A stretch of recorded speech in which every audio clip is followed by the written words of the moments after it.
Welcome to today's session of the webinar. I'm Dr. Aurelian Zibine, Project Manager of the Citizen Voices for Change project here at the University of Wolverhampton Center for International Development and Training. So I'll be your facilitator for today. If you've been with us for the past 2 days, we really thank you for the opportunity to be with us. And if you're joining today, if today is your first session, you're very welcome. We are delighted to have you join us for this webinar series. The webinar series is being organized as part of our closing event for a Citizen Voices for Change project, which was implemented in the Congo Basin between 2017 and 2020 with EU and DFID funding. And we have accomplished a lot. We've also learned a lot. And so we're using this platform to share some lessons with you and some perspectives. Each day we've been covering a separate item on the agenda. We started with looking at organizational development. Yesterday, we looked at independent forest monitoring with a key focus on the importance of data and the importance of quality data about what's happening in the forest sector to enable decision makers to use that evidence for decision making and to enforce the law. Today, we are very pleased that we are taking that one step forward to start saying, once you have the evidence from independent forest monitoring, what do you do with it? And platforms are a key aspect of that puzzle. The ability to take advantage of the evidence that has been generated through independent forest monitoring and use it to push for change. So without any more time spent, today we are pleased. Today we'll have the session facilitated by Dr. Stephanie Kirsten. She's process facilitator, trainer, coach, organizational development practitioner at Well Grounded as part of the core team. So we are very grateful for the opportunity to help and facilitate this session and to draw on her experience of supporting civil society platforms. So before we go ahead, everyone, how are you feeling today? We've asked you a small poll just to get to know how you're feeling this morning. And we see that, fantastic, people are doing well. And so without any time wasted, I will then hand over to Stephanie to introduce the session and to also get the panelists to get ready. Please, the webinar is being translated simultaneously to French and English. So please do select the language that is most suitable for you. And if you have any comments, any questions, please use the Q&A icon, to type in your questions as the panelists go on with their presentations. And our facilitator, our moderator today will give you more information as the session starts. So many thanks again, and I think we can come back to the poll, but overall we see that people are doing well, fantastic. And of course, it could be better, Cela pourrait être mieux. Okay, thank you so much, and I hand over the floor to Stephanie. Thank you, Aurelian, for handing me the floor. Good morning and welcome everybody to this third day in the webinar series of the Citizens Voices for Change project. My name is Stephanie Kirsten, and as has been said, I'm the moderator of this session. And today's theme is about national and regional platforms, synergies and networks for independent observation practice. It is about the power of working together on a common issue. And as they say in French, l'union fait la force. And we will look at what lessons we learned about working as a network in independent forest monitoring and where we can improve to make it more effective. During the presentation of today, we will pass through the Congo Basin, from the Democratic Republic of Congo to Cameroon and the wider region to the Central African Republic, and we will end up in the Republic of Congo with the last speaker. We have 4 speakers today, and yes, that is one more than was announced in the program, so we're quite lucky. And our speakers of today are Esilo Lubala of OGF in the Democratic Republic of Congo, Serge Mukuri of FLAG in Cameroon, Laurent Yangeta from CIED in the Central African Republic, and Alfred Kodia from the CAGDF in Congo-Brazzaville. We will have a short break after the second presentation for 2 or 3 questions before we continue to the third and fourth speaker. After the last speaker, we will have again time for questions. And this time, first of all, to be addressed to the last 2 speakers. And after this second round of questions, we can start a discussion or answer more questions. Please note down your questions, including to whom you are addressing the question. So you can say, I addressed our Esilo, for instance, or you say number 1, and you can put your questions at the Q&A tab at the bottom of your screen. And our first speaker is Esilo Lubala from OGF. Esilo is a lawyer by training with long-term experience in independent observations from around 2011. He is the co-founder of OGF, l'Observatoire de la Gouvernance Forestière, and based in Kinshasa. They undertake mandatory independent observation. He is currently the coordinator of OGF and has participated in multiple monitoring and investigation missions in collaboration with the DRC government. Today, he will introduce us to the National Independent Observation Network of the DRC, called RENOI. I give the floor to Esilo. Alors, ma présentation porte sur le réseau national, l'observation indépendante des ressources naturelles en République démocratique du Congo, en abrégé RENOI. Nous allons voir son fonctionnement, ses défis, ses perspectives. Alors, je fais un petit plan.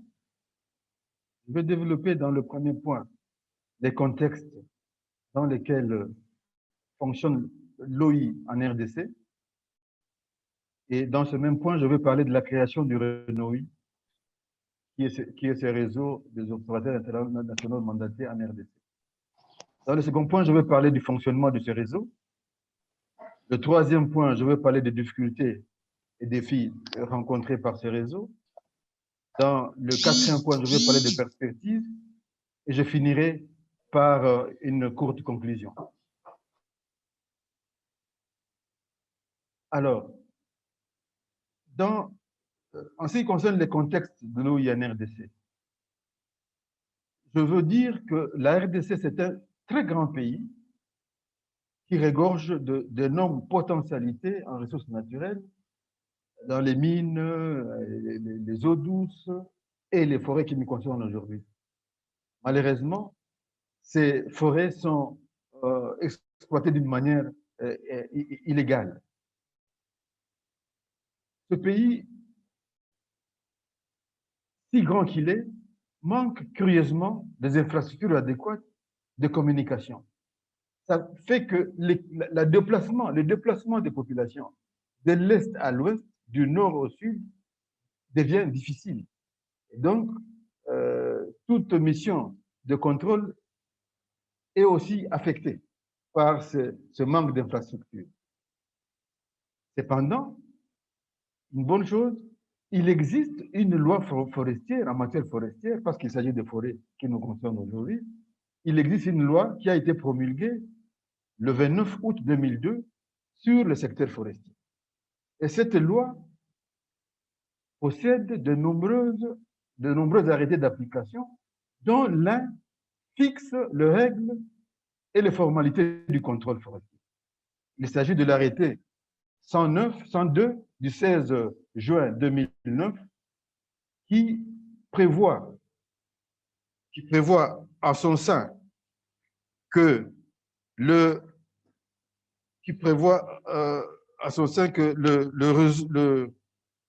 l'observateur indépendant peut participer aux missions de contrôle forestier menées par l'administration en charge du contrôle, à son article 49. Ce même arrêté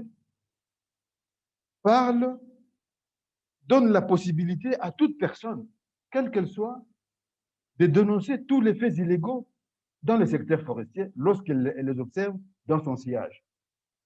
Et ici, il s'agit de l'article 53 de cet arrêté. Comme vous le voyez, il existe donc l'observation indépendante mandatée qui est prévue par l'article 49, accompagnée à côté de l'observation indépendante non mandatée qui est prévue à l'article 53, et cela s'est concrétisé par la conduite d'un projet OIFLEG par REM depuis 2010 et qui a été poursuivi par OGF depuis 2013, l'OI mandaté.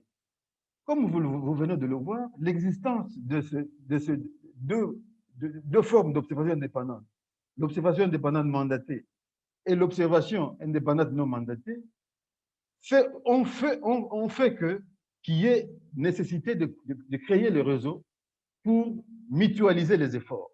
Ce réseau a été créé non seulement en considérant les efforts de plusieurs organisations de la société civile environnementale qui œuvrent dans l'observation indépendante pour assurer la bonne gouvernance des ressources naturelles, mais également en considérant la nécessité de mutualiser les efforts et capitaliser les acquis de ces actions. Alors, j'ai pris le préambule de la charte de création de Renouï et je me suis rendu compte que l'article numéro 1 de cette charte dit que ce réseau fonctionne sous la personnalité juridique d'une organisation membre désignée. Ça signifie que la plateforme n'a pas une organisation, une personnalité juridique propre à elle. Tout ça, c'est pour éviter l'effritement de ces acquis de l'OI mandaté et de l'OI non mandaté, pour éviter que tous ces acquis soient effrités dans les luttes de leadership qui caractérisent généralement toutes les plateformes en Afrique et dans le bassin du Congo. Pour éviter cela, les fondateurs du Renouï ont décidé que le Renouï n'ait pas une personne juridique propre à lui, mais qu'il fonctionne sur base de la personne juridique d'une organisation membre désignée. Et l'article 3 de la charte dit que le Renouï a comme vision d'assurer une gouvernance du secteur extractif fondée sur le respect du droit pour garantir la sanction des irrégularités relevées. Parce qu'on a constaté qu'il y a beaucoup d'irrégularités qui se commettent dans l'extraction des ressources naturelles, notamment des ressources forestières. Il y a beaucoup d'irrégularités. Donc la vision, c'est de sauvegarder le respect du droit et de la sanction. Le 4e article dit que l'objectif global du réseau, c'est de fédérer et capitaliser les actions des acteurs de la société civile pour améliorer la gouvernance forestière des ressources naturelles. Vous voyez que l'amélioration de la gouvernance forestière des ressources naturelles revient chaque fois parce que, comme je l'ai dit tantôt, la RDC, c'est un pays de faible gouvernance. Alors, la création du réseau rentre dans le résultat 4, le résultat 3 du projet CV4C relatif à la mise en place de réseaux viables, constructifs, durables, des acteurs non étatiques, locaux bien formés. Donc, pour OGF, la création du réseau montre que les objectifs poursuivis par les résultats 4 et 3 ont été atteints dans le sens que le réseau, le RENOI, existe exactement, il existe effectivement, c'est un réseau très viable, il est construit, il est durable et nous espérons qu'il va les démarrer pendant plusieurs jours. Comment il fonctionne? Le réseau est spécial. Il fonctionne, il a une structure informelle. Il fonctionne avec deux organes principaux. Il s'agit notamment de l'Assemblée plénière, qui en d'autres termes, l'Assemblée générale, qui est un organe suprême du réseau et qui est composé de tous les membres. Actuellement, nous avons au moins 25 membres qui composent l'Assemblée générale, qui prend des décisions importantes pour la bonne marche de la plateforme. En dessous, il y a le secrétariat exécutif, qui est l'organe de gestion quotidienne de la plateforme. À la création, les membres de la plateforme ont décidé à l'unanimité de céder ou de donner la gestion quotidienne de la plateforme à OGF, qui a eu l'initiative, l'heureuse initiative de mettre en place le réseau. Voilà, et tout ça, ça va tout droit par rapport à la charte qui l'organise. Alors, quels sont les impacts qu'on a constatés? Avant cela, avant que le réseau n'existe, on a vu des gens travailler sans synergie d'action, sans partager les informations, sans capitaliser les expériences. Mais aujourd'hui, on voit qu'il y a une synergie d'action qui s'est créée. On a vu que les informations sont partagées et il y a capitalisation des expériences des uns et des autres à travers les missions conjointes, à travers la rédaction concertée des notes de position et des notes d'analyse. Nous avons aussi constaté une très bonne chose, c'est que les organes de transparence, comme l'OTP, développé par WRI, et RTM Forest Link, développé par Rainforest UK, ont trouvé un ancrage dans ce réseau. Donc aujourd'hui, tous les membres du réseau utilisent l'OTP et utilisent RTM Forest Link dans les missions et après les missions. On a vu aussi que le plaidoyer est devenu efficace. C'est-à-dire qu'aujourd'hui, à travers les réseaux, il y a les conférences de presse sont tenues conjointement, mais aussi, nous avons constaté qu'il y a des appuis qui sont apportés dans les actions en justice que certains membres intentent contre quelques personnes qui se sont mal comportées par rapport aux forêts. Alors, les difficultés rencontrées. Nous avons constaté qu'il y a malheureusement une faible cotisation des organisations membres. Beaucoup d'organisations n'ont pas de ressources pour cotiser, pendant que la plateforme doit vivre avec des financements, d'abord, premièrement, de ses membres. Ce qui fait que il y a la dépendance initiale à l'égard des financements des donateurs du projet.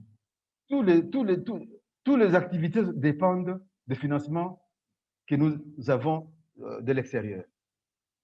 Il faut mobiliser la capacité, il faut mobiliser la capacité de ressources extérieures. Il faut maintenir et renforcer le dynamisme interne entre les membres et maintenir et renforcer la synergie avec d'autres réseaux de la société civile pour la défense de droits et ainsi de suite. On peut passer? Perspective. Donc, nous allons travailler pour la mobilisation de financement propre pour la plateforme. Sans cela, il n'y aura pas, les activités prévues ne seront pas menées s'il n'y a pas de financement propre à la plateforme. J'ai dit tantôt que beaucoup d'activités de la plateforme ont été prises en charge par le projet CV4S. C'est comme ça que la plateforme est née, c'est comme ça que l'atelier de planification d'activités a été organisé, et c'est comme ça que beaucoup de missions du RENOI ont été appuyées parce que nous avions l'opportunité d'implémenter le projet CV4S en RDC. Comme perspective, nous aurons à actualiser le plan opérationnel de la plateforme, à inciter davantage les membres de la plateforme à cotiser. Nous allons associer les membres de la plateforme dans les missions de surveillance forestière pour pérenniser l'action de l'observation indépendante et partager et bénéficier les OEC de l'expertise des autres membres qui en ont. Nous allons responsabiliser davantage le membre à un plaidoyer efficace des recommandations de l'OI mandaté, parce que l'OI mandaté ne peut pas faire son propre plaidoyer, étant donné qu'il existe un cadre dans lequel ces recommandations sont validées et acceptées par les parties prenantes. Nous allons faire de sorte qu'il y ait un lien entre la PAOI et le RENOI. Le RENOI, qui est une plateforme de l'observation indépendante au niveau national, devra avoir des liens étroits avec la PAOI, qui est une plateforme qui existe au niveau de la sous-région, du bassin du Congo. Next. Alors, en conclusion, nous avons constaté que l'expérience a montré que les succès du groupe sont durables dans le temps. Ils sont efficaces et deviennent très vite une référence. Et c'est ici même le lieu d'affirmer effectivement que l'union fait la force. C'est dans l'unité que nous pouvons être efficaces et nous pouvons devenir de véritables références pour les actions que nous menons. Et comme je l'ai souligné tantôt, la géographie de la RDC étant énorme, un très grand pays, avec peu d'infrastructures de communication, nous pensons que l'action concertée, commune et concertée, conduite par la plateforme pour la surveillance des ressources naturelles, s'adapte mieux à la RDC, compte tenu de sa géographie. Voilà ce que j'avais à partager avec vous dans ce webinaire et je vous remercie beaucoup. Merci, Esilo, pour ton introduction, for your introduction to RENOI in the DRC. And thank you also for staying within the 15 minutes limit. And then we go to our second speaker of today, Serge Mukuru from FLAG. Serge is a member of FLAG, right? The Field Legality Advisory Group, which is based in Yaoundé, Cameroon. And Serge will introduce us today to an African platform for independent observation that started under the CV4C project with the vision to harmonize the IO practice in the Congo Basin. Up to Serge. Thank you, Stephanie, for giving me the floor. Sorry, but I will proceed in French. Bonjour à tous et une fois de plus, merci pour l'opportunité qui nous a été donnée de pouvoir échanger à la faveur de ce webinaire de clôture du projet CV4C autour de la plateforme africaine des organisations mettant en œuvre l'observation indépendante. Sorry. Alors, nous allons articuler notre exposé autour de 4 points, à savoir la genèse de la plateforme, son fonctionnement, les acquis, et enfin, nous allons terminer sur les défis et perspectives.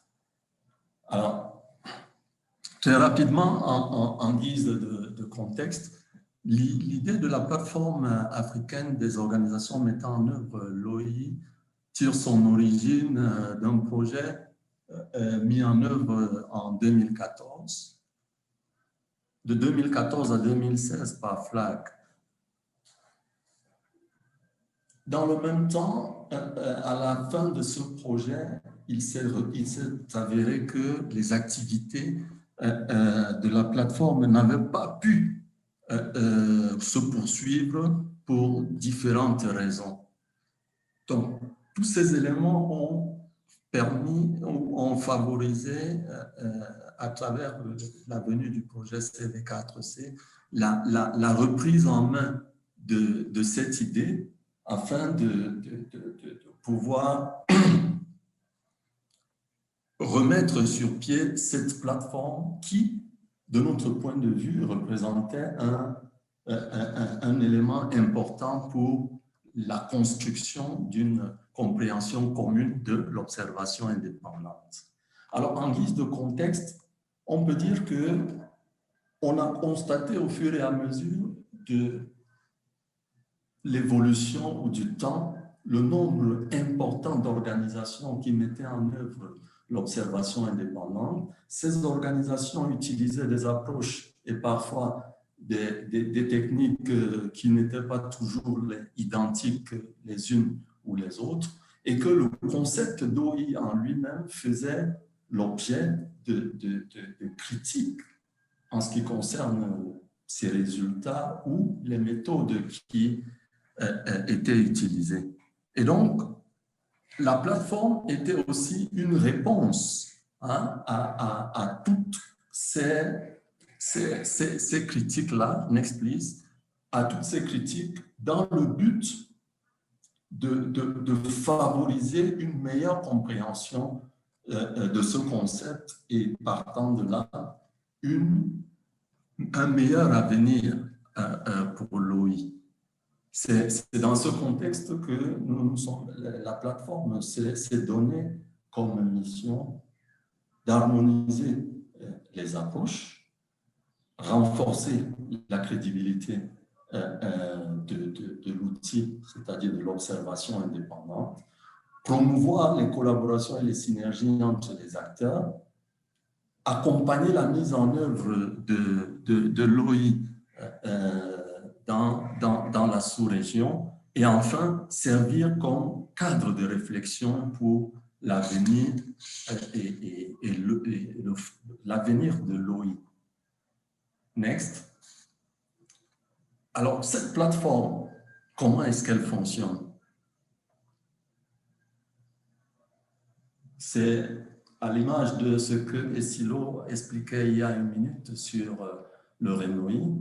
Il s'agit d'une structure qui fonctionne sur un mode complètement informel, c'est-à-dire que la plateforme n'a pas de personnalité juridique autonome, mais elle regroupe des organisations qui adhèrent à son fonctionnement à travers la signature de la charte qui décrit un peu les engagements que les différentes parties ou organisations membres prennent pour le fonctionnement de la plateforme. Alors, sa structure est essentiellement légère. Elle est constituée d'une assemblée générale et d'un secrétariat technique. Actuellement, la plateforme compte 11 membres et 45% de ces membres ne sont pas des organisations qui sont membres du consortium CV4C, ce qui indique que la plateforme essaye de ratisser large et qu'elle se focalise sur le concept, c'est-à-dire l'outil OI et non sur le projet. Alors, pour faire fonctionner la plateforme, les membres doivent acquitter une cotisation annuelle et des frais d'adhésion qui s'élèvent environ à 230 € par an. Et on constate que pour le fonctionnement de la plateforme, l'ensemble des organisations essayent, autant que faire se peut, d'apporter leur contribution aux différentes réflexions et activités qui sont organisées. Next, please. Alors, juste pour vous donner une idée, cette plateforme a décliné sa vision, ses missions et ses objectifs tels que vous pouvez les voir là-dessus. Sa vision voudrait par exemple que d'ici 2028, l'observation indépendante joue un rôle incontournable dans la gestion des ressources naturelles en Afrique, dans la gestion des ressources naturelles et de l'environnement en Afrique.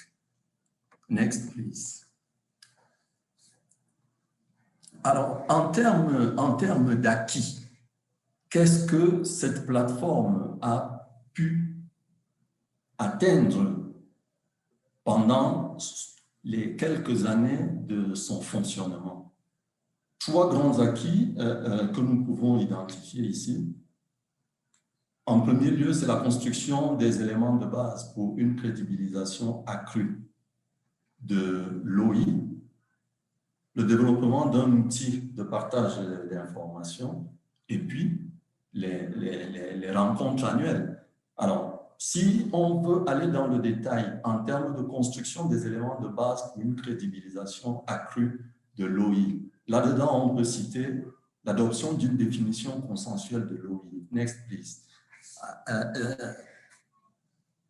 Cette définition a été le fruit d'une réflexion intense et de discussions âpres entre les membres afin d'arriver à un consensus tel que vous l'avez là. On ne va pas d'éviter cette définition, mais au moins elle posait un cadre qui permettait à l'ensemble des organisations, celles qui sont actuellement membres et celles qui voudront désormais ou demain, après-demain, être membres de cette plateforme, déjà s'assurer que les activités qu'elles mènent en termes d'observation indépendante répondent aux éléments qui sont énoncés dans cette définition. Next, please. L'autre élément l'autre acquis, c'est l'élaboration d'une stratégie régionale. On ne va pas, c'est une stratégie qui se décline en 3 grands axes: la gouvernance de la plateforme, accroître l'influence de l'OI et puis le financement durable de l'observation indépendante. C'est vraiment des thématiques qui montrent l'intérêt que les organisations membres ont pour le concept et pour sa pérennité.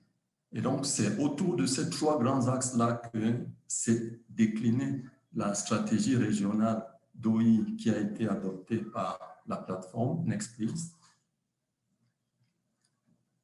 Le 3e élément de la crédibilisation de l'OI à travers la plateforme et qui, de notre point de vue, est probablement un des plus importants et plus novateurs, c'est l'élaboration d'un référentiel des principes, critères, indicateurs et vérificateurs de l'OI.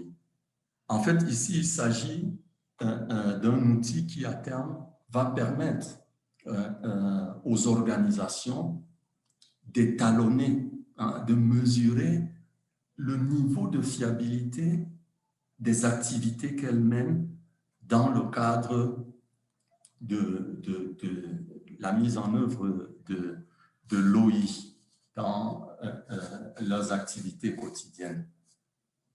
Le prochain élément sur lequel nous voulons mettre la lumière, c'est l'outil de partage d'informations qui a été imaginé par les membres de la plateforme. En réalité, ici, les anglo-saxons appellent ça un one-stop shop. Il s'agira pour les membres de la plateforme, à travers cet outil de O2I-TRI, d'avoir en un point une sorte de grande bibliothèque virtuelle où on pourra retrouver l'essentiel des ressources documentaires qui traitent des questions de l'OI. Dans le slide suivant, vous avez une idée des différents éléments que cette base de données voudrait avoir en ligne sur le site de la plateforme. Et, next please, et ces éléments-là, par exemple, on a les documents stratégiques dans le genre plan d'action, stratégie, charte, les documents contractuels, protocoles, contrats, termes de référence, bien sûr les rapports de mission d'OI, mais aussi des documents techniques tels que des notes d'analyse, des notes de synthèse. Et dans les recherches que nous avons effectuées, à ce jour, nous nous sommes rendus compte que il y a certainement un peu partout à travers les différents sites ou les différentes bases de données, ces informations-là qui existent, mais qu'on ne retrouve pas en un seul point. Et ça, c'est la plus-value que la plateforme, à travers cet outil, voudrait apporter en ce qui concerne l'organisation et le partage des informations en ce qui concerne l'OI. Next, please. Alors, le dernier point des acquis, c'est quand même que pendant la durée du projet, la plateforme a réussi à organiser ces rencontres techniques annuelles. Elle en a organisé les 4. Et la première était focalisée sur son renforcement institutionnel avec la signature de la charte. La deuxième était l'opportunité pour adopter les documents organiques, stratégie et définition. La troisième a permis le développement et la validation du référentiel des PCI, d'une OI robuste et crédible, professionnelle, tout comme le développement et l'adoption de l'outil de partage d'informations. La dernière rencontre, celle qui a eu lieu l'année dernière, elle a été particulière en ce sens qu'à la faveur des restrictions qui ont été imposées par le contexte que nous tous nous connaissons, pour la première fois, la plateforme a organisé des ateliers de réflexion à distance, hein, autour d'éléments précis comme les enjeux de l'opérationnalisation du référentiel des PCI et puis une question comme les défis de la diversification de l'OI. Voilà un peu très brièvement exposer l'ensemble des acquis majeurs de cette plateforme. Pour terminer, on se penche quand même sur quelques défis et perspectives. L'un des plus importants en ce qui concerne la plateforme, c'est l'opérationnalisation du référentiel des principes, critères et indicateurs. Et c'est un outil, je le disais tout à l'heure, qui a pour but de permettre aux organisations d'étalonner leur pratique de l'observation indépendante. Et donc, il y a un certain nombre de réflexions qui doivent accompagner le comment est-ce qu'on va opérationnaliser ce référentiel-là.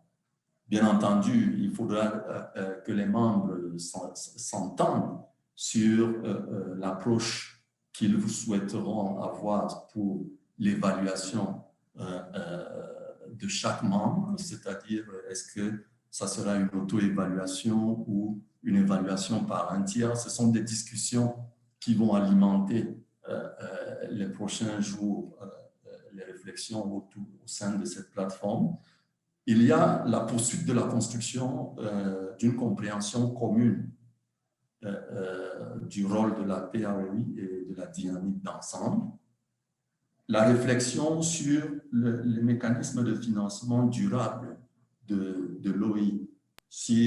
Pour ceux qui étaient là le premier jour, dans son exposé, je pense Thomas Pichet, il a parlé du fait que les bailleurs étaient en train de réfléchir.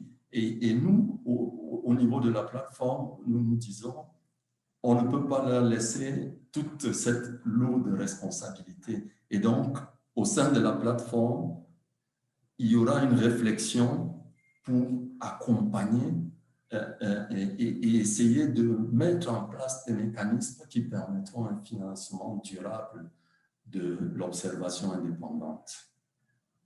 Bien entendu, étant donné les restrictions actuelles ou le contexte, la plateforme va continuer à travailler sur des cafés thématiques qui sont des sessions, des webinaires qui vont se faire autour de thèmes précis pour essayer de construire, de continuer à construire ensemble l'ensemble des piliers de notre plateforme. Bien entendu, la réflexion autour de l'ouverture sur d'autres types de ressources naturelles, de l'ouverture de l'OI à d'autres types de ressources naturelles, tout comme l'autonomisation éventuelle. C'est la raison pour laquelle vous voyez un point d'interrogation, l'autonomisation du secrétariat technique. En réalité, il faudra une réflexion pour savoir si cet outil, ce secrétariat technique-là, au cas où les membres le souhaiteraient, pourrait être en charge, par exemple, de l'audit en étant garant du référentiel des PCI. Voilà, mesdames et messieurs, très rapidement présenter quelques acquis de la plateforme africaine des organisations mettant en œuvre l'observation indépendante et les défis et perspectives auxquels cette plateforme-là devra faire face. Je vous remercie. Merci Serge pour cette présentation très claire sur la plateforme africaine. Thank you. We will now have some time for answering questions, and there are already some questions in the Q&A box. If I go through them, I see that most questions are about what can be done to make those platforms sustainable, to continue after this CFI4C project. And maybe we can take that to the discussion, because I think that's quite a big question to answer, and maybe you even don't have the answer to that. There was also a question for ACLO on how many members are there in the platform in the DRC, and how many have been able to contribute, to pay their contribution to the platform, as well as do for other CSOs to be able to contribute to the field activities, even when they don't have funding to do these activities. ACLO? Oui, Stéphanie. Merci pour les questions des uns des autres. Christiane, j'ai vu qu'elle voulait savoir comment assurer la durabilité du RENOI. Effectivement, nous avons pensé qu'il faille conscientiser les membres à une forte implication, donc à s'approprier d'abord de la vision de la plateforme et à vouloir participer à sa survie. Ça signifie les cotisations, lui donner les moyens de son action. Si la plateforme n'a pas les moyens de l'action, elle va disparaître. Il faut essayer de garder tous les membres dans la vision. C'est surtout la vision. La durabilité, nous la voyons autour de la vision. Si les gens acceptent la vision, participent contribuent au fonctionnement, nous pensons qu'à travers ça, la durabilité peut être assurée. À ce jour, pour la seconde question, combien d'ONG sont à jour de cotisation? Je l'ai évoqué, c'est le problème que nous avons. Ça fait défaut, les membres, malheureusement, tous les membres de la plateforme n'ont pas de ressources propres. Quand ils ont les ressources, c'est juste pour leur fonctionnement, parce qu'ils ont un grand travail à faire. À ce jour, nous avons 25 membres plus de 25 membres d'ailleurs, et d'autres qui demandent d'adhérer. Donc, l'Assemblée générale va décider de leur adhésion. Donc, ce n'est pas à OG de le faire. Malheureusement, nous n'avons qu'une ou deux organisations qui sont à l'ordre de ce qui n'est pas suffisant pour permettre à Renoy de fonctionner. Alors, comment nous faisons pour impliquer les OEC dans les missions de contrôle?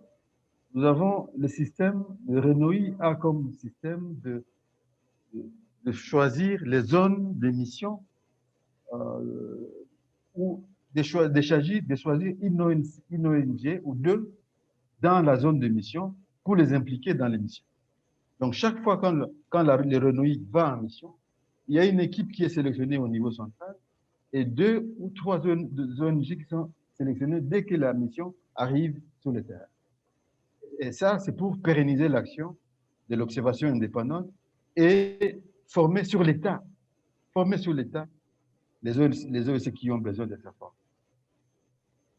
Alors, qu'est-ce que nous avons, qu'est-ce que le Renoy a déjà fait depuis son existence, depuis sa création? Il y a la stratégie de l'observation indépendante qui a été validée et mise à jour et validée. C'est une vieille stratégie que le projet OIFLEG, conduite par M, avait mise en place, mais les Renoy a fait sienne cette stratégie, l'a mise à jour et l'a validée lors de l'Assemblée générale qui avait eu lieu dernièrement. Donc, c'est un actif, à mon sens, qui est très important, parce qu'aujourd'hui, la Renoy ne peut pas travailler sans stratégie. Il y a eu formation, il y a eu un plan d'action qui a été validé aussi. En 2018, le Renoy a validé le plan d'action. Il y a des notes, des positions et d'analyses qui ont été rédigées, je crois 2 ou 3, par rapport aux questions brûlantes du moment. Le Renoy se retrouve sur les questions d'APV, par exemple, sur les questions de violation de moratoire, par exemple, sur les questions d'attribution de concessions en violation du moratoire ou en violation de la légalité. Le Renoy se retrouve, participe à la production de notes de position et d'analyse. Les Renoy participent aussi aux conférences de presse liées à ces questions. Donc, je pense que cette jeune plateforme, à mon avis, a quand même fait preuve de son efficacité depuis qu'elle existe. Et là, elle a fait en tout cas beaucoup de choses. Mais nous pensons vraiment pousser les gens à contribuer, à cotiser pour donner le moyen de l'action au Renoy. C'est la seule façon que nous avons, parce que le projet CV4C, qui avait donné beaucoup d'appui au Renoy, n'existe plus. Nous sommes en train de réfléchir pour amener les gens à travers la formation en durabilité financière de l'organisation, à travers les formations en fundraising, pour que les ONG membres soient en mesure de mobiliser des fonds et de bien les gérer, de manière à mettre de côté des fonds pour la cotisation, pour appuyer le Renoy. Voilà un peu ramassé les questions que les amis ont posées à gauche à droite. Merci Stéphane. Merci Esilo pour répondre à toutes ces questions. Enfin, il y a les mêmes, there are the same questions that are asked to Serge on how to make the African platform sustainable and how they will continue after the closure of this project. But there's also the interesting question that people want to know, like, who can be member of this platform? Somebody asked, can it be Madagascar? Somebody else asked, can it be Ivory Coast, for instance? So how far in Africa, how far this platform covers countries in Africa, or is it only for the Congo Basin? That was a question. And then another question asked was, what is the position of the platform vis-à-vis the COMIFAC? Serge. Merci Stéphanie. et merci aux différents participants pour les questions et l'intérêt qu'ils portent à la plateforme. Alors, pour la première question, en ce qui concerne qui peut être membre de la plateforme, la plateforme recrute ou regroupe essentiellement les organisations. Déjà, il faut être une organisation et être intéressé par le concept d'observation indépendante ou bien déjà le mettre en œuvre quelque part dans son pays. Et donc, la plateforme, elle est destinée, comme son nom l'indique, à couvrir tous les pays d'Afrique, si on peut le dire ainsi. Mais étant donné qu'il fallait commencer à un moment précis, c'est la raison pour laquelle vous constaterez que pour l'instant, les organisations sont essentiellement celles du bassin du Congo. Mais, par exemple, il y a des organisations, il y a une organisation qui est basée en Ouganda, qui sera certainement un membre de la plateforme. Et pour parler du cas de la Côte d'Ivoire, au tout début de la création de cette plateforme, on avait une organisation de Côte d'Ivoire qui était partie prenante aux réflexions qui ont eu lieu. Donc, c'est juste pour donner une indication et dire que la plateforme est ouverte aux organisations qui sont intéressées par le concept ou qui le pratiquent déjà dans leur pays. Voilà. La position de la plateforme vis-à-vis de la Comifac, ça, c'est une réflexion dans laquelle les membres de la plateforme vont s'engager dans les prochains jours parce que la plateforme envisage d'être un membre du conseil de concertation des organisations de la société civile qui suivent les activités de la Comifac. Mais pour l'instant, il n'y a encore rien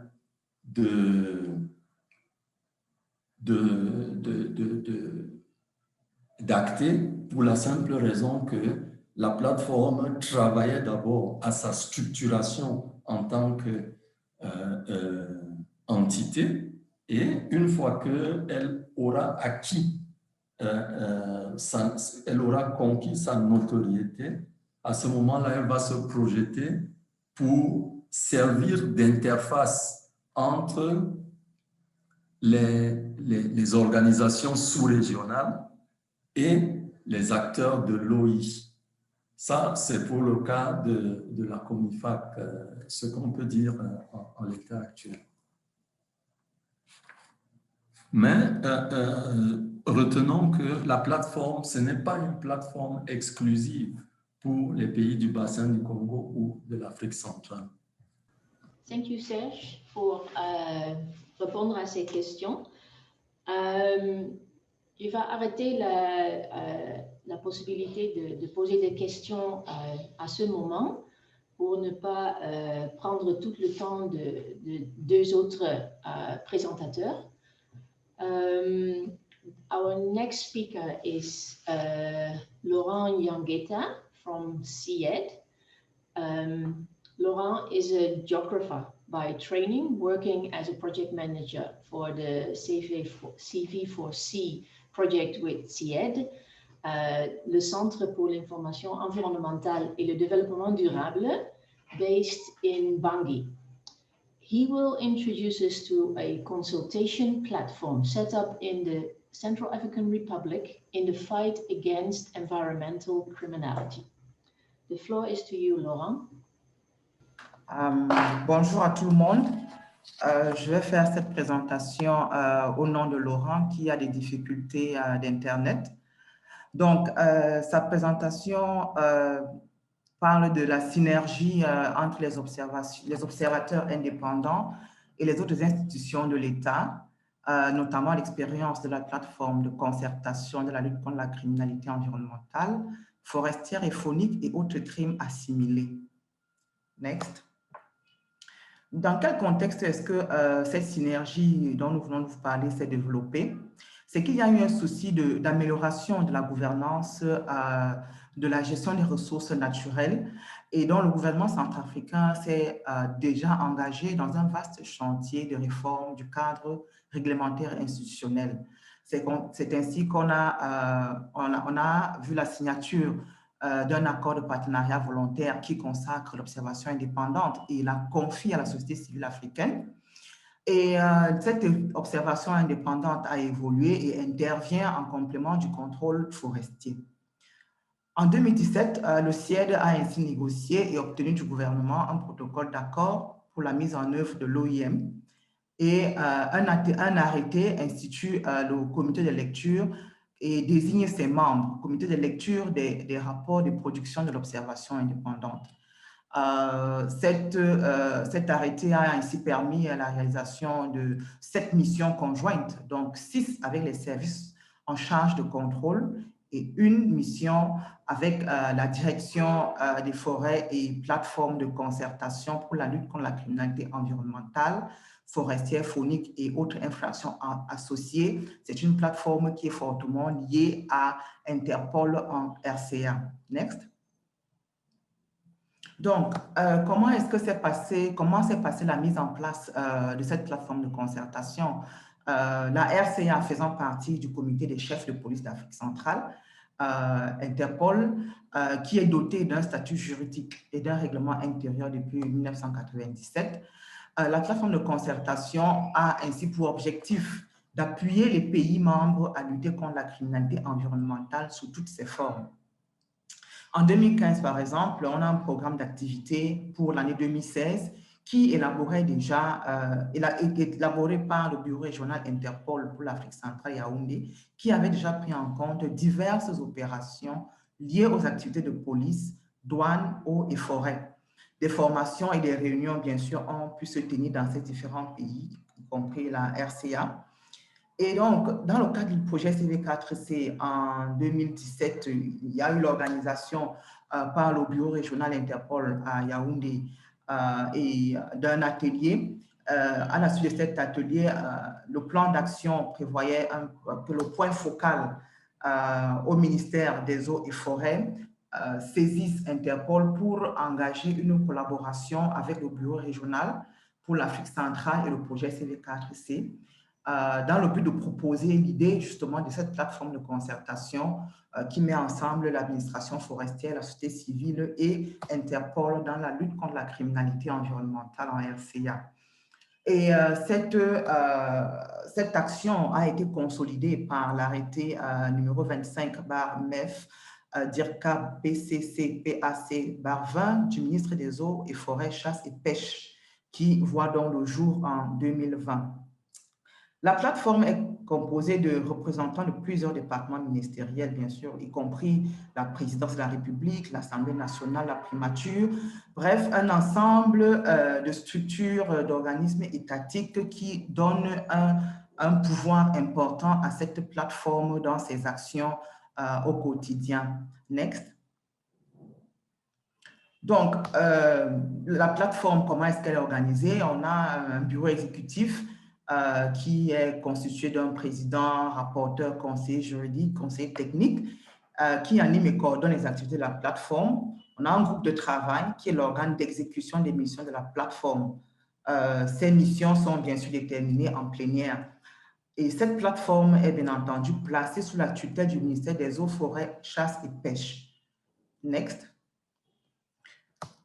Plus concrètement, les objectifs de cette plateforme placée sous la tutelle du ministère des Eaux et Forêts et Chasse est de lutter contre la criminalité environnementale, notamment la criminalité forestière faunique, des infractions assimilées, vise à appuyer les efforts du gouvernement à travers le département des Eaux et Forêts dans la lutte contre la criminalité environnementale à travers des missions de contrôle des sociétés forestières. Les missions spécifiques qui sont rattachées à l'action de l'observation indépendante, bien sûr, c'est de créer un lien de confiance entre les populations et les acteurs de la vie publique et privée.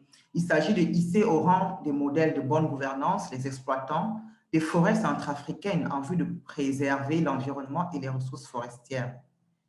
La mission également consiste à prévenir la criminalité forestière, faunique et environnementale et les infractions assimilées. Il s'agit de dénoncer aux autorités, aux agents des eaux et forêts et ONG, c'est-à-dire les observateurs indépendants, les infractions constatées en matière forestière, faunique et environnementale.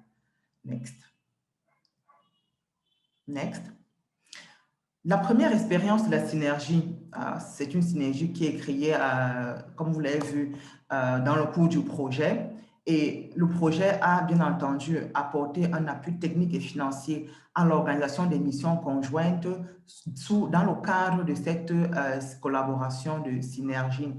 On a pu tenir des réunions de renforcement de capacités sur la technique de collecte, le traitement des données sur la criminalité environnementale.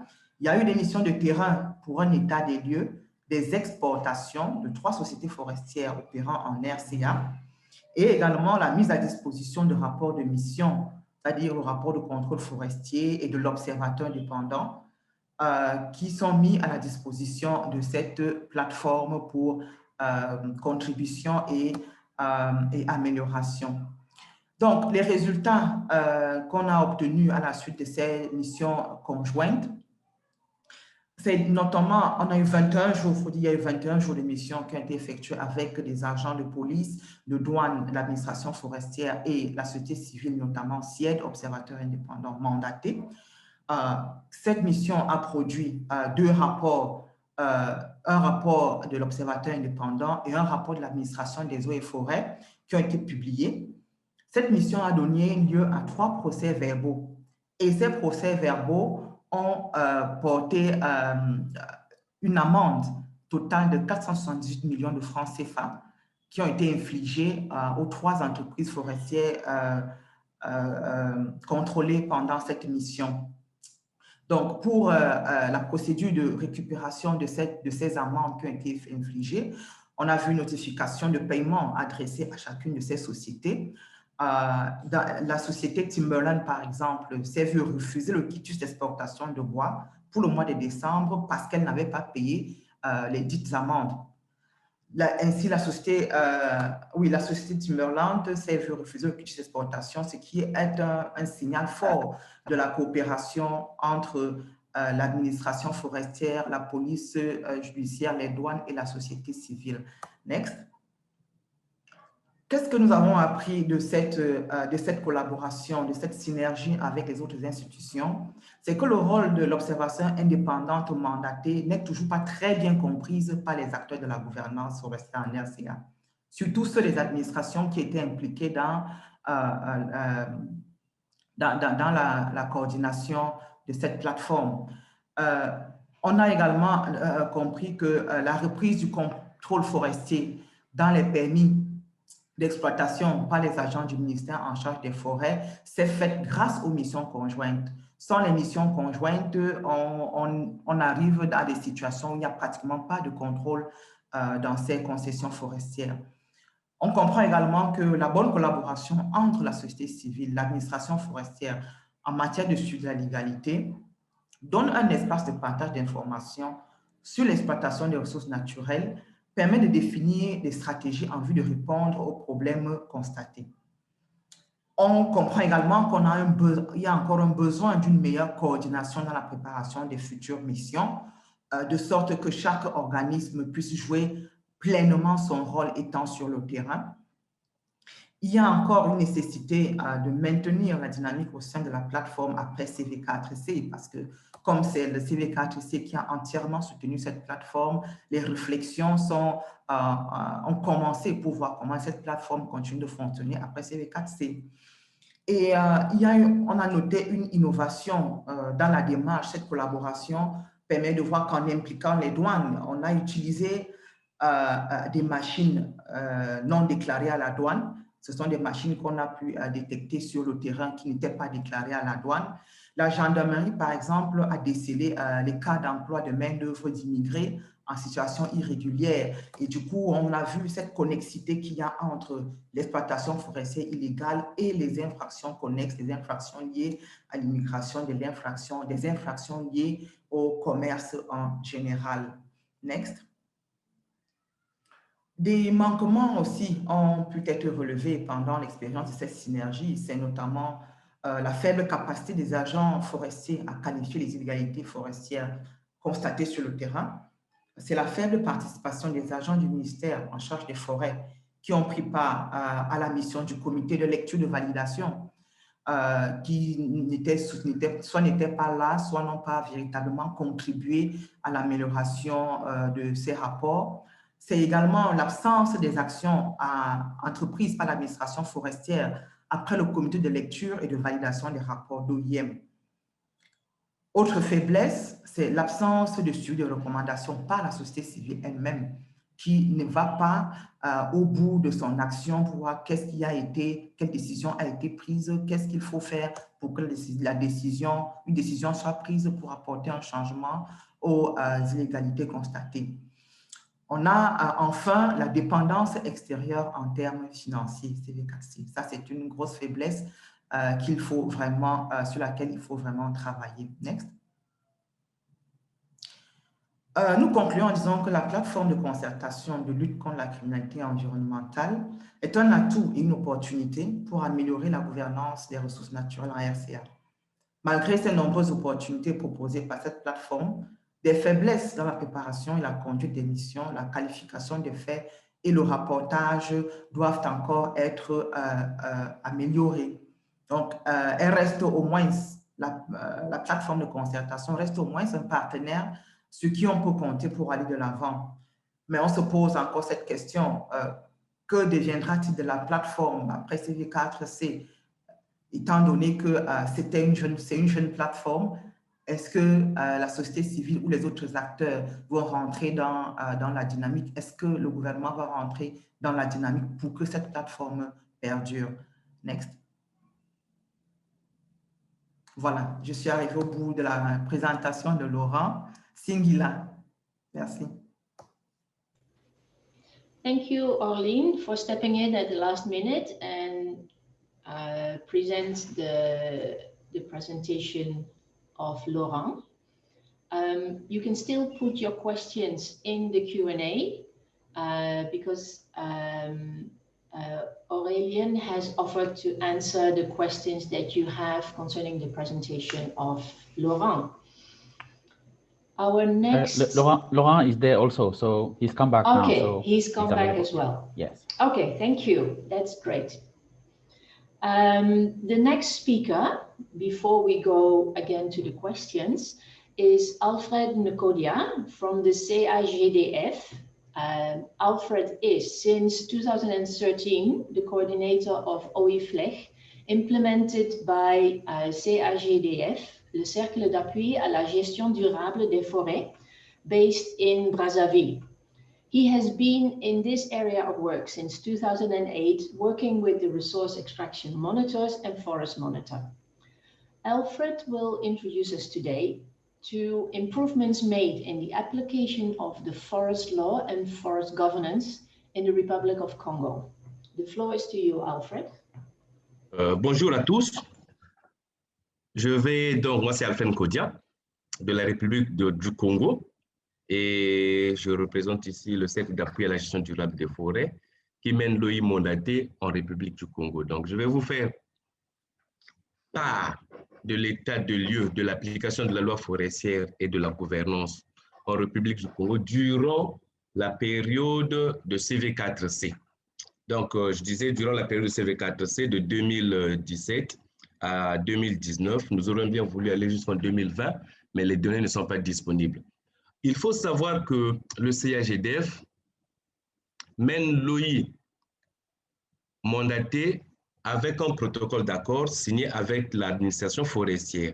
Et ce protocole d'accord donne lieu à la délivrance par l'économie forestière d'un ordre de mission permanent qui permet finalement à l'OIM, sinon au CAGDF, de se déployer sur toute l'étendue du territoire et partout où a lieu l'exploitation forestière pour justement faire le suivi de l'application de la loi tant par l'administration forestière elle-même que par les entreprises forestières. Et ceux-ci sont tant, notamment, l'OI regarde les processus d'attribution jusqu'à l'exportation du bois, donc tout le circuit de l'attribution des concessions jusqu'à l'exportation du bois et sur toute l'étendue du territoire. Qu'est-ce que nous avons constaté durant la période de mise en œuvre du projet CV4C 2017-2019 particulièrement? Nous avons constaté qu'il y a quand même une amélioration de la disponibilité des documents. Évidemment, quand nous commencions l'OI dans les années passées, il était très difficile d'avoir accès aux documents, aux chantiers, même au niveau de l'administration, mais à force de travailler, à force de développer d'autres stratégies pour accéder à ces données et d'inspirer de plus en plus confiance aux partenaires en face, aujourd'hui, nous avons constaté que la disponibilité, par exemple, au niveau de l'administration forestière, donc sur toute l'étendue du territoire, tourne autour de 85%, ce qui est quand même considérable, alors que pratiquement au niveau des sociétés, la disponibilité dépasse aussi les 50%. Donc aujourd'hui, on accède assez facilement aux documents, on accède facilement à l'information au niveau de nos deux cibles. L'autre constat que nous avons fait durant la phase de mise en œuvre de CV4C, nous avons constaté que les allocations budgétaires au niveau des DDF ont augmenté parce qu'en 2017, c'était à un niveau très, très bas, mais en 2019, ça a quand même augmenté. Quoique les montants alloués aux directions départementales ne sont pas suffisants pour leur permettre notamment de faire des missions de contrôle, mais quand même, il y a une légère augmentation des budgets alloués aux directions départementales de l'économie forestière. Suivant.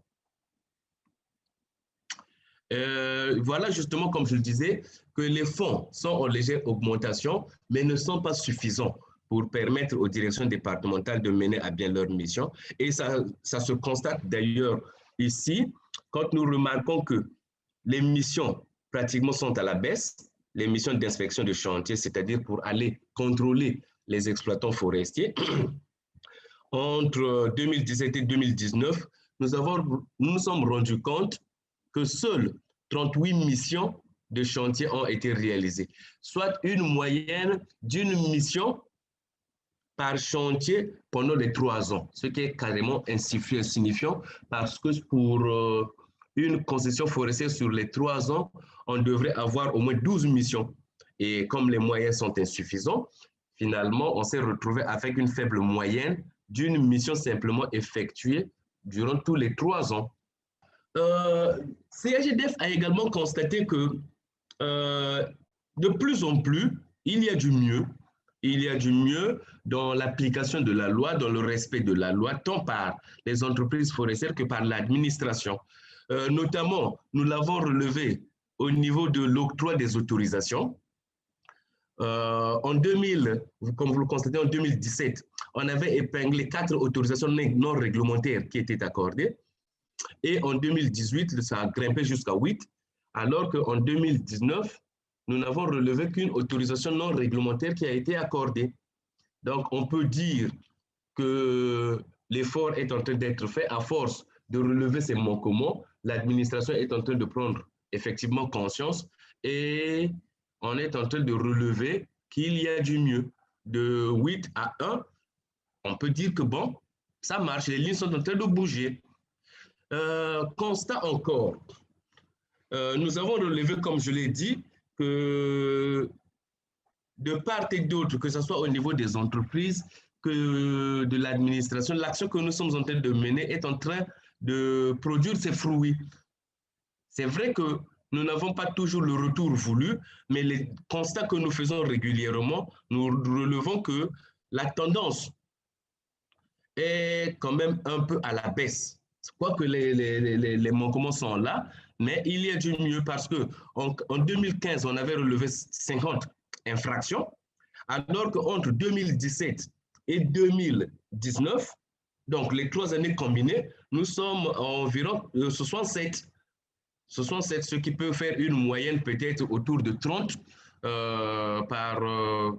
autour de 20 même, une vingtaine d'infractions relevées au niveau de toutes les entreprises forestières visitées. Donc ici aussi, au niveau des entreprises, il y a une prise de conscience sur l'infraction qui semble être maintenant à la baisse. Maintenant, sur le recouvrement des taxes et amendes. Et c'est là où il y a quand même un grand problème parce que le constat, je le dirais ici, là, est amer. Il y a très peu d'efforts fournis par l'administration pour recouvrer la totalité des amendes dues par les entreprises forestières, tout en sachant que l'amende est le résultat d'une infraction, donc est la sanction d'une infraction. Malheureusement, il y a très peu d'empressement pour le recouvrement de ces amendes. Et là, de 2017 à 2019, nous avons constaté que le taux de recouvrement global sur de l'amende est de 22%, ce qui est relativement très faible au vu des sommes énormes qui sont dues. Tout comme je l'ai dit pour les taxes forestières, la tendance également est à la baisse. Nous constatons que le niveau d'endettement reste toujours assez élevé. Et dans l'ensemble des 3 années que nous avons prises, le taux de recouvrement de la taxe est à 47%. Ce qui voudrait dire qu'il y a au moins 53% de la dette sur les taxes qui est toujours entre les mains des entreprises forestières, ce qui se comprend d'autant plus mal que les entreprises continuent à couper, continuent à vendre le bois, mais ne semblent pas payer leurs taxes. Il y a un laxisme qui est incompréhensible à ce niveau, parce que tout bois coupé vendu devrait supporter suffisamment les taxes. L'autre constat, nous avons remarqué qu'il y a un effort qui est en train d'être fait également dans l'aménagement des concessions. Dans l'aménagement des concessions, il y a 21 concessions forestières aujourd'hui qui disposent d'un plan d'aménagement. 6 sont en cours d'élaboration. Bon, 25 encore sont encore en train de traîner les pas. 25% sont encore en train de traîner les pas. Et nous avons également relevé comme constat qu'il y a très peu d'empressement pour les entreprises à exécuter leurs obligations contractuelles, leurs obligations du cahier de charges particulier, c'est-à-dire leur contribution au développement socio-économique des localités où elles sont installées. Autrement dit, ce qu'on appellerait aujourd'hui aussi comme partage de bénéfices, c'est-à-dire que la société devrait construire un certain nombre d'infrastructures sociales au bénéfice des populations locales et autochtones. Et nous nous sommes rendus compte que sur les 35 sociétés, 24 n'ont pas exécuté leurs obligations de cahier de charges, ce qui est assez considérable parce que finalement, on se rend compte qu'il y a très peu qui exécutent totalement l'intégralité de leurs obligations en faveur des communautés locales et populations autochtones. Voilà. Mesdames, Messieurs, voilà un peu fini notre exposé. En conclusion, on peut dire que depuis que nous exerçons, donc ça fait plus d'une dizaine d'années, on constate que quand même les lignes sont en train de bouger, sinon assez significativement. D'ailleurs, la preuve, c'est les innovations importantes qui ont été apportées aussi avec le code forestier, le nouveau qui a été adopté. Il y a plein d'innovations là-dedans. Et c'est aussi le travail des OI qui ont fait un plaidoyer, qui ont fait un travail immense pour se retrouver à ce niveau-là. Et nous constatons que, comme je l'ai dit, il y a une nette amélioration de la disponibilité des documents. Il y a une réduction des autorisations non réglementaires. Les sociétés commencent à, sinon, ça rime un peu au processus du respect de la réglementation. Ce n'est plus la cour du roi Péto qu'il y a quelques années, mais aujourd'hui quand même, surtout avec la présence massive des OI, tant externes qu'internes que mandatés, il y a de mieux en mieux des pratiques qui sont en train de changer. Par exemple, aussi, dans la prise en compte des recommandations de l'OI, il y a aussi du mieux, mais malheureusement, on n'a pas souvent le retour, mais un cas plus ou moins emblématique où une société, suite aux dénonciations de l'OI, s'est vue, en l'occurrence l'entreprise Christelle, s'était vue suspendre ses activités et a dû payer au moins 1 milliard, environ un demi-milliard de CFA, soit quelque chose, je ne sais pas moi, beaucoup d'euros quand même, que l'entreprise a dû payer. C'est parce que l'OI avait dénoncé cela. De même, l'OI a permis au Trésor public d'améliorer le calcul de la taxe de superficie, ce qui aujourd'hui constitue une somme ou des sommes importantes qui sont reversées au Trésor grâce à ce que l'OI avait attiré l'attention de l'administration sur le modèle qu'elle appliquait sur le calcul de la taxe de superficie. Maintenant que la recommandation de l'OI a été bien suivie, ça a généré beaucoup de recettes forestières. Voilà en quelques mots, mesdames, messieurs, l'économie de la présentation de CAGDF qui pilote l'OI FLEG au Congo-Brazzaville. Merci.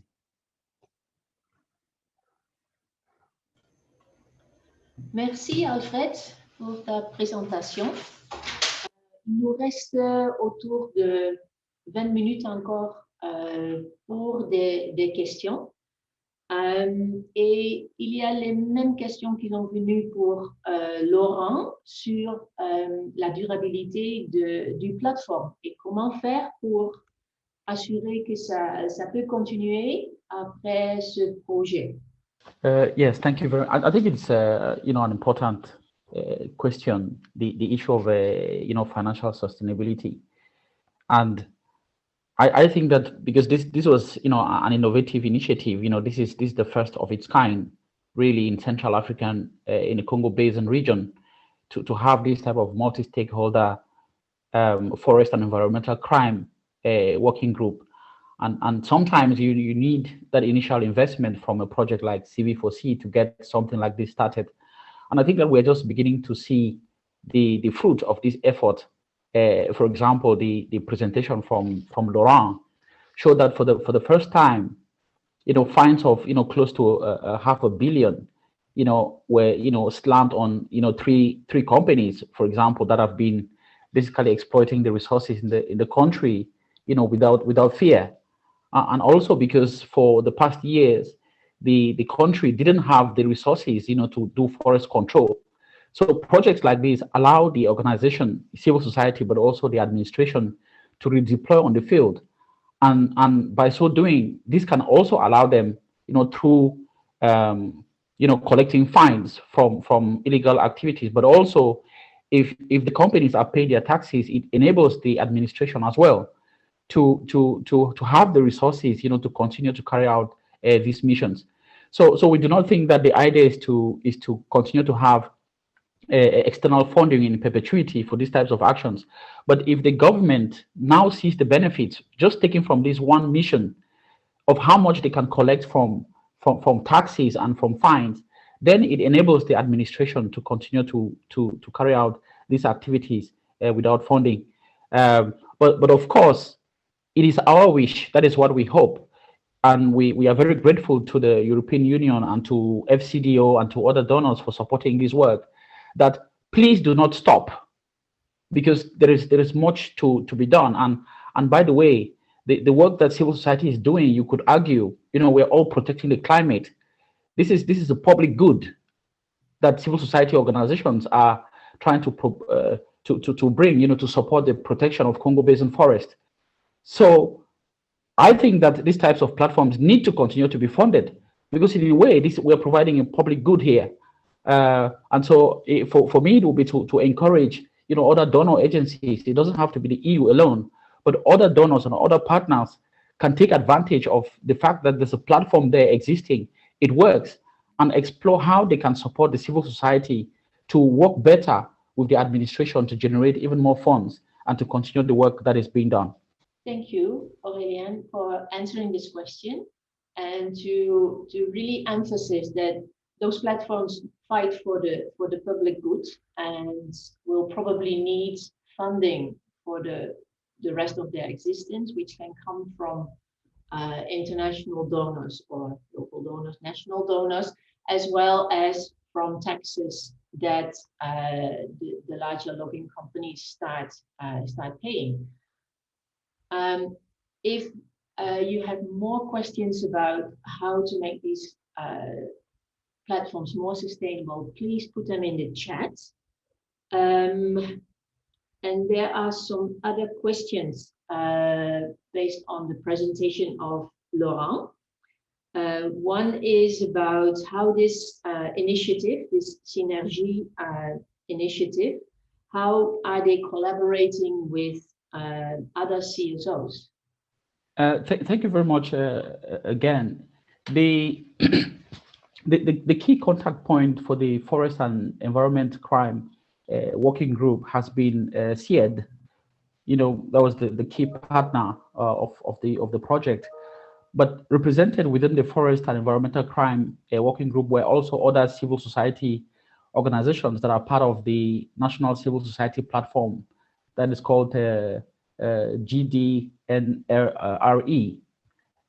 So there's been that opportunity for CIED also to work with the wider civil society platform, and to say, you know, one of the challenges which Laurent also highlighted in his presentation was the fact that there is still need, you know, to explore further how civil society, the wider civil society platform, can take advantage as well of these types of evidence that has been generated by the joint missions.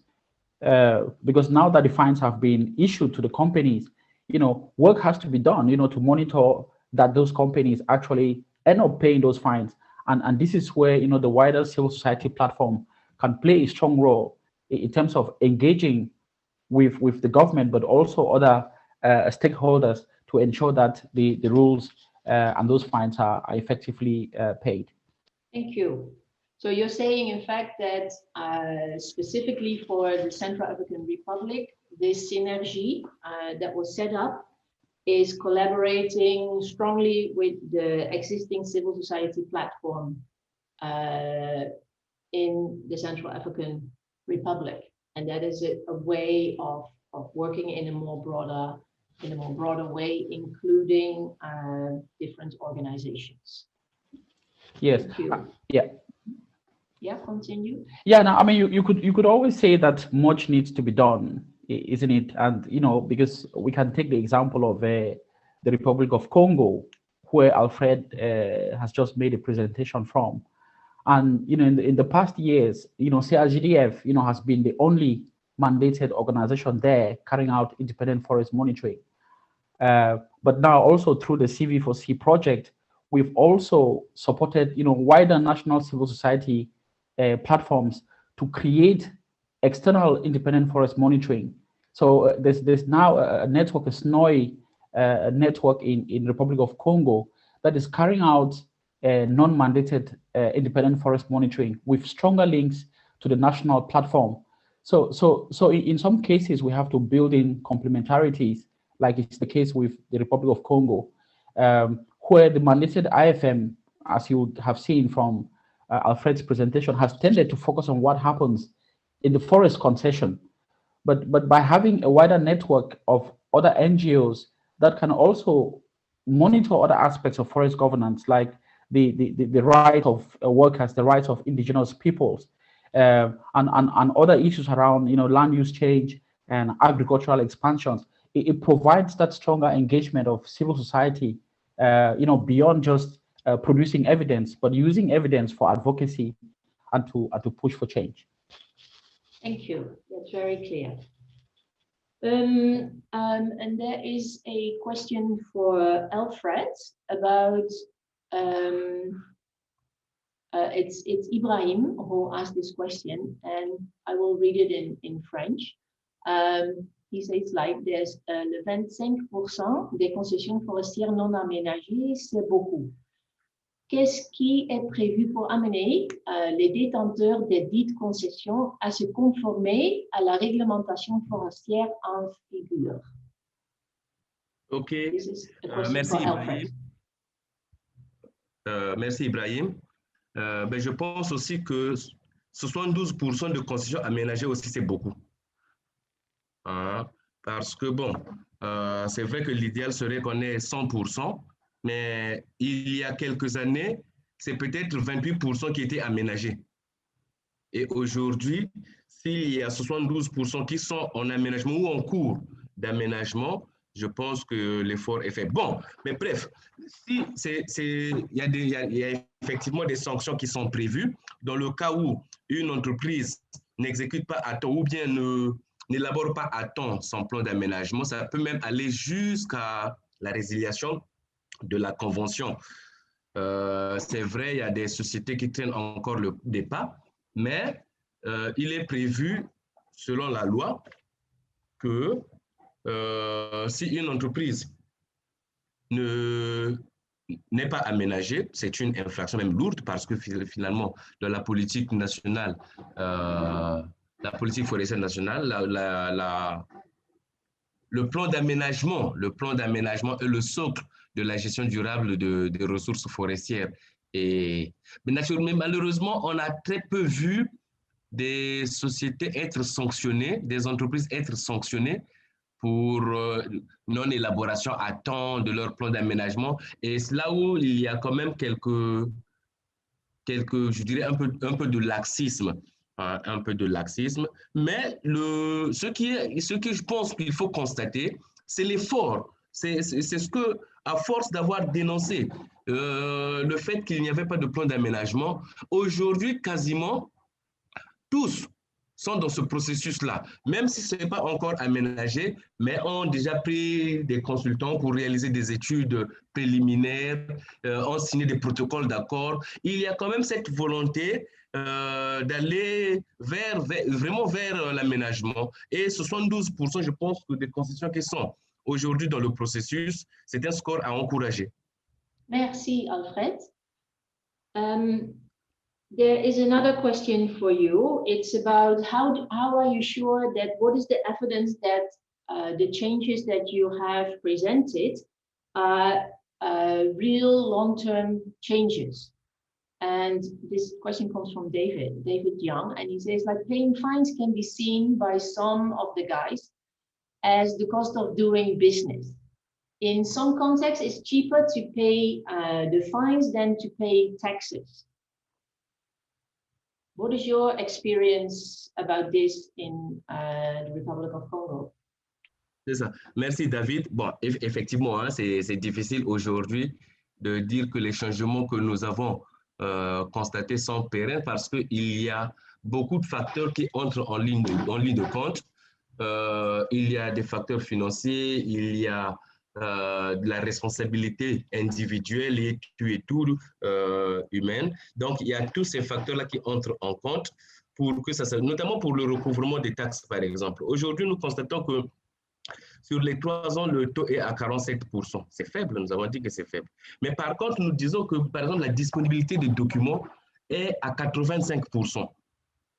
Je ne pense pas qu'avec tous les processus qui sont maintenant en cours, qu'il y ait de l'intérêt des uns et des autres de faire un recul. Mais c'est plutôt, nous pensons que les changements constatés devraient aller de l'avant. Et puis, vous l'avez même constaté que ça va crescendo. Que 2015, par exemple, nous prenons une année de référence 2015, ça a été un taux, 2017, 2018, 2019, ça va plus crescendo. Donc, nous pensons que ça peut être des changements pérennes au bénéfice de ces acteurs. Bon, maintenant, payer plus l'amende que payer la taxe est plus avantageux pour la société. Bon, malheureusement, c'est là le problème. Les amendes aussi, ils ne les payent pas. Parce que je vous ai dit tout à l'heure que le recouvrement de l'amende n'est qu'à 22% sur toute l'année. Donc, du coup, on ne paye pas bien ni la taxe, encore moins les amendes. Donc, finalement, l'État a une faible capacité de mobilisation de ses ressources, d'aller capter là où il y a l'argent pour justement financer les missions. Parce qu'il y a l'argent au niveau de... Nous avons fait un point dernièrement au CCM où nous nous sommes rendus compte que l'endettement tournait autour de pratiquement 9 milliards de francs CFA. 9 milliards de francs CFA, ce qui est considérable et pourrait alimenter aussi des missions. Donc, moi, je pense que, bon, les entreprises ne payent ni les amendes, et toutes ne payent pas leurs taxes. il y a des entreprises vertueuses, toutes ne sont pas là, mais il y a le constat est celui-là, malheureusement.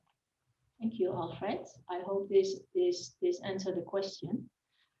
There is a question that concerns all of the different platforms and all of the different speakers. And it is about what do you do in mandated independent observation to keep independence and not to be considered as a service provider, while at the same time there is the question of what did people do to gain the confidence and the collaboration of the government in independent observation? So this is a question for all four speakers. So what did you do to keep your independence and not be a service provider only? And how, but at the same time, how to get the confidence and the collaboration of the government? Bon, je peux commencer. Oui. Merci beaucoup. Je pense que la question vient de Lilian.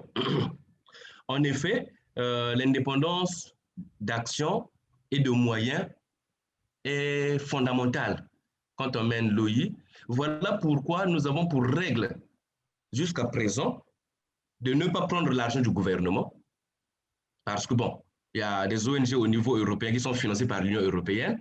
Malheureusement, nous sommes interdits de prendre tout financement venant du gouvernement pour ne pas justement être assujettis à ses caprices et à ses contraintes. Ça, c'est de un, l'indépendance des moyens. Et l'autre chose, c'est la qualité du service.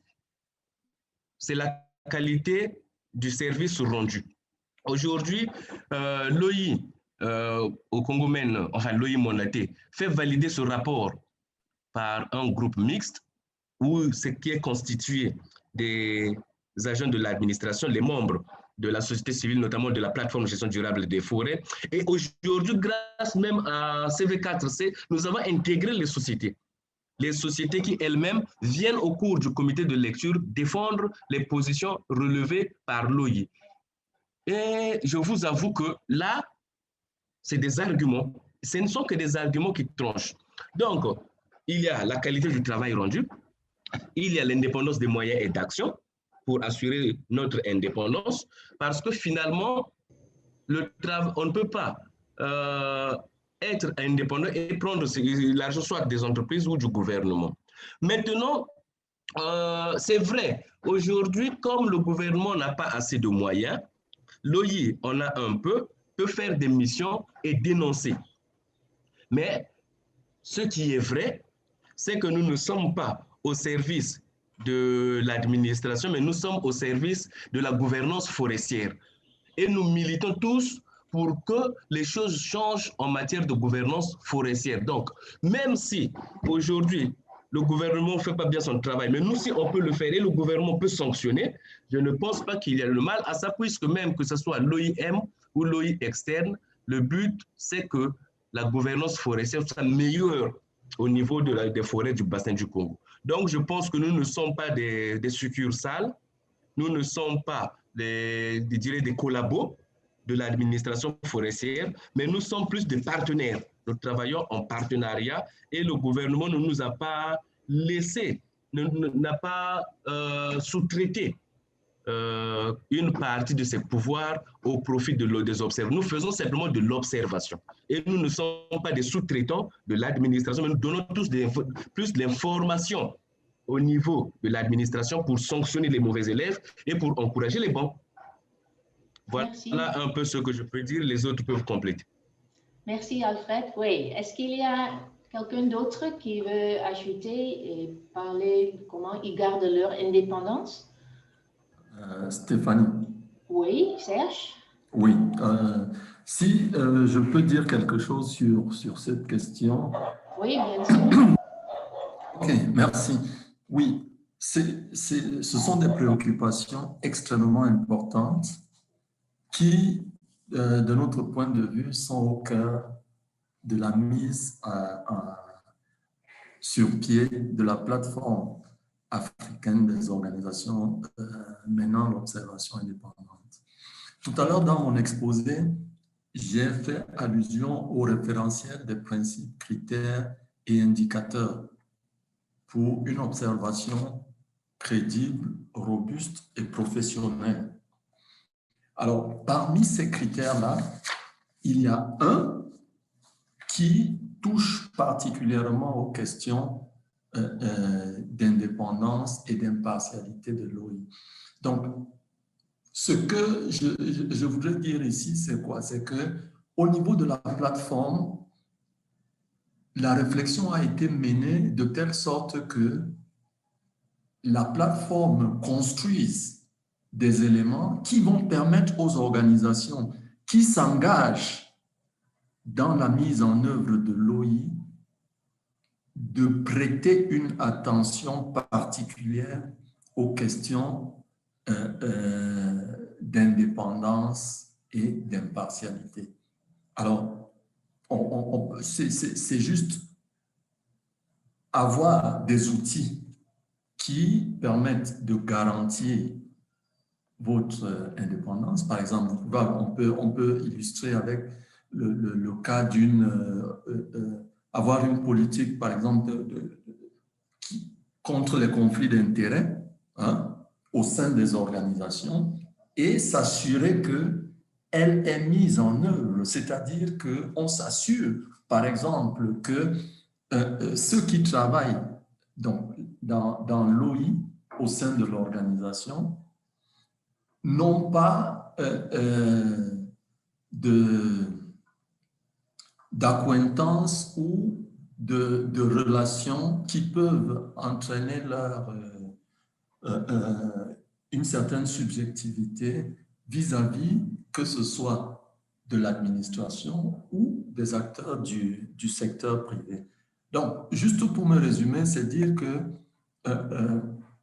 dans les 6 principes du référentiel de PCI de l'OI, il y a un principe qui adresse particulièrement cette question-là. Voilà. If we still have time for one last question, which I think makes like a sort of a bridge with the presentations that we had on Monday, going to integrate gender in these platforms that are set up. What are your ideas about that? Or what have you done in terms of gender?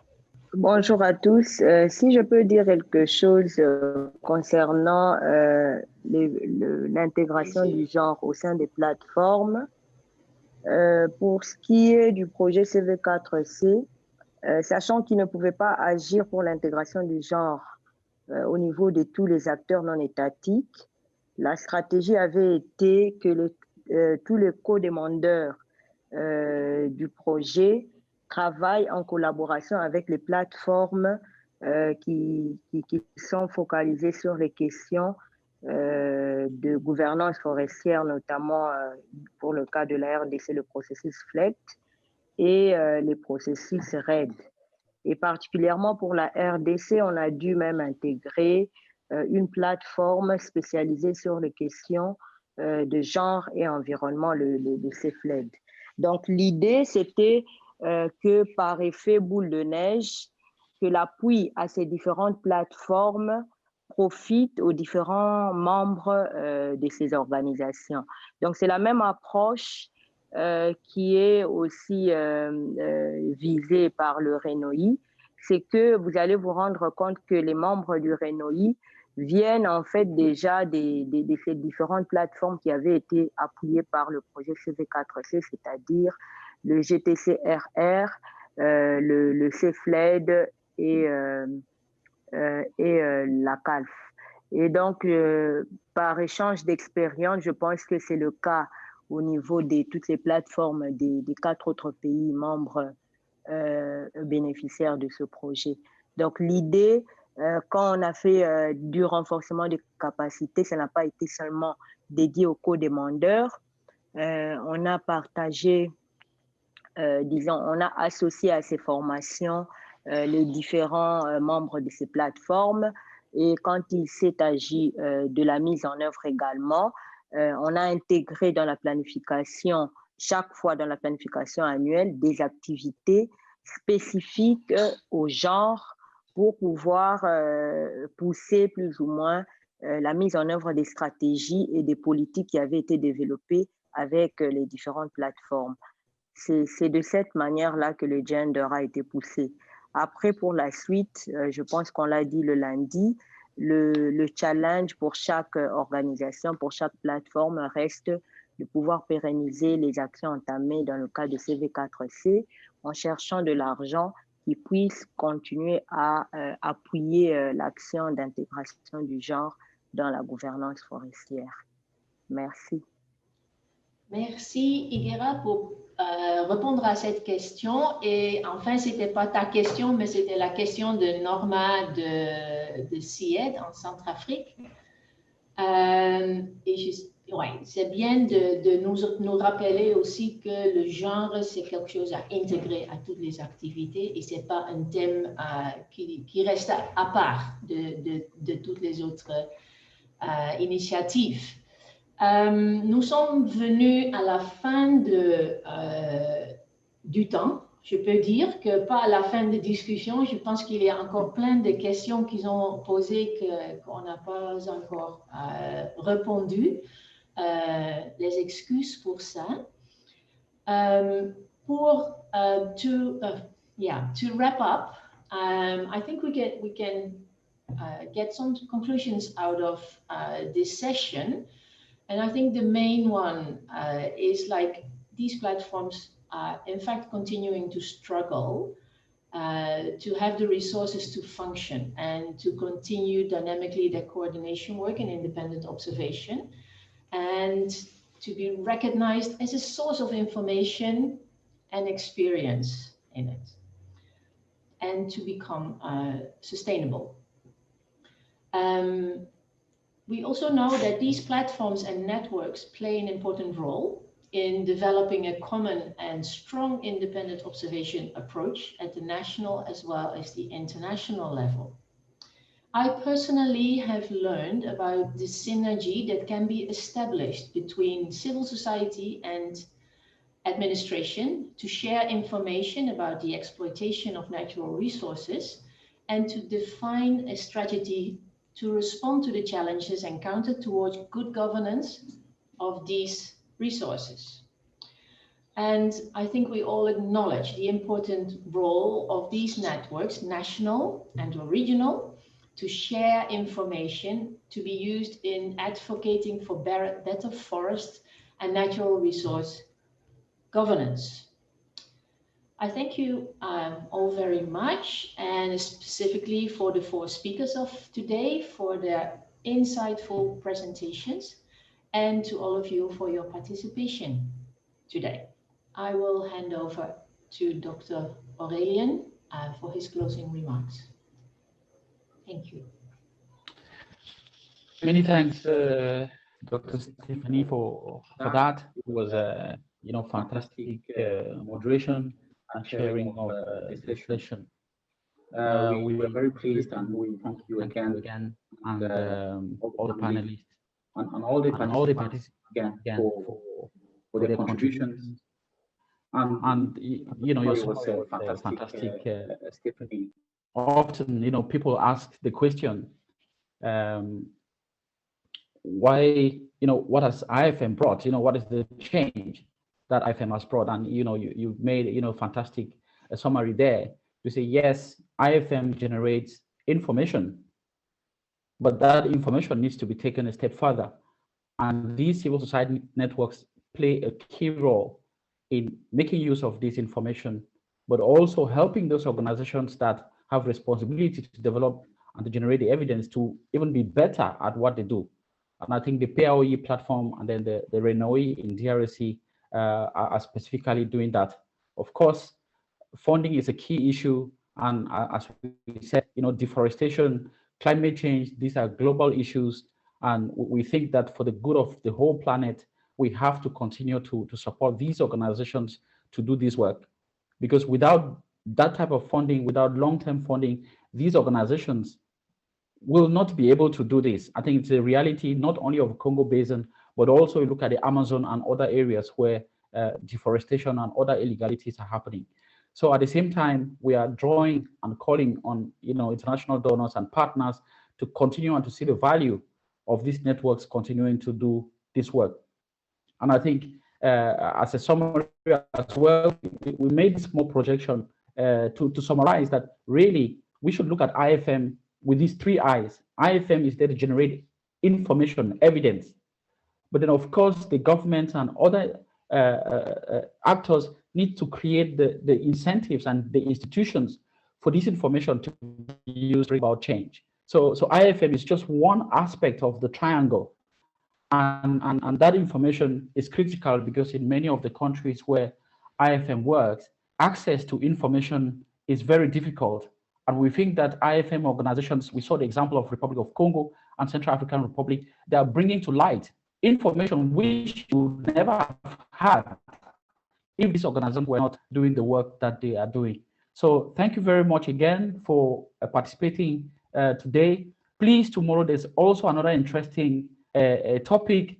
How do we work with the media, for example? Because they're also a key aspect of this triangle. How do we engage the judiciary? Because it's good to have fines and sanctions, but what if the judiciary is not involved? So tomorrow we are taking you into another dimension, bringing in those other aspects of how these other actors, these other stakeholders who are often not prioritized, how the CV4C was able to bring in the media and the judiciary to work on IFM evidence.